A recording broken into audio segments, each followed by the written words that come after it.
A couple weeks ago, we told you about a professional wrestler from Minnesota who used a unique move to throw an unruly passenger off light rail. The whole thing was caught on surveillance video, and tonight we're getting our first look. Maury Glover has been watching this story. So, Maury, yeah, you saw this video. It's pretty incredible.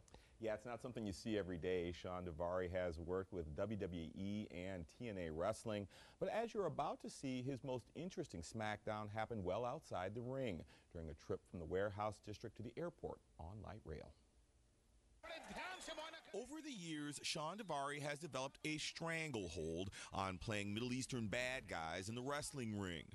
But surveillance video shows this professional wrestler from Minnesota didn't choke when faced with an opponent in real life. The video begins with Daivari sitting in the middle of a light rail car, but he'll soon have a front row seat to the unruly behavior about to go down.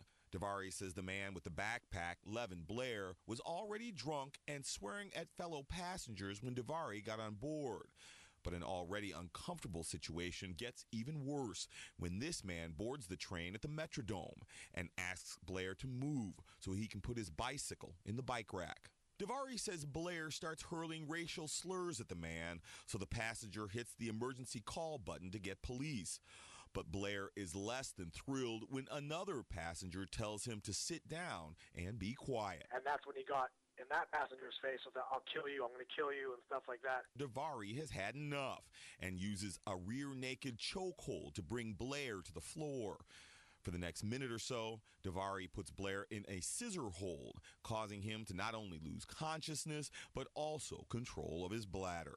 At the next stop, Daivari and another passenger throw Blair off the train. That was the hardest part because he was a big fat guy. He was 280 pounds. I had to like lug him out the door. He was like throwing out a dead ox. While another passenger throws in his coat and baseball cap, while Blair sits on the platform, dazed and confused. I get the feeling that this is going to be a once-in-a-career type of incident. While this situation ended harmlessly, Metro Transit admits not every passenger is a professional wrestler. But spokesman John Seeklin says the other people on the train did what they're supposed to do in order to defend themselves. Use the call box, call 911, find a different place on the train to get away from anything that might be happening. Now, even though no officers showed up during the incident, Seeklin says police were notified the second that passenger hit the emergency call button. It took officers 9 minutes to get to the Cedar Riverside platform, but Seeklin says they were in touch with the train operator and monitoring the situation with platform cameras the entire time. And so it begs the question, what happened to Mr. Blair?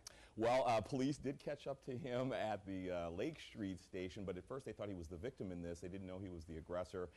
He didn't want to have anything to do with them, so they actually let him go. Then they caught up with the passengers out at the Mall of America, and none of them wanted to press charges. So I guess he gets away with this, but it gets a little embarrassing to have all this on TV. Yeah, hoping he gets some help. All right, Maury, thanks.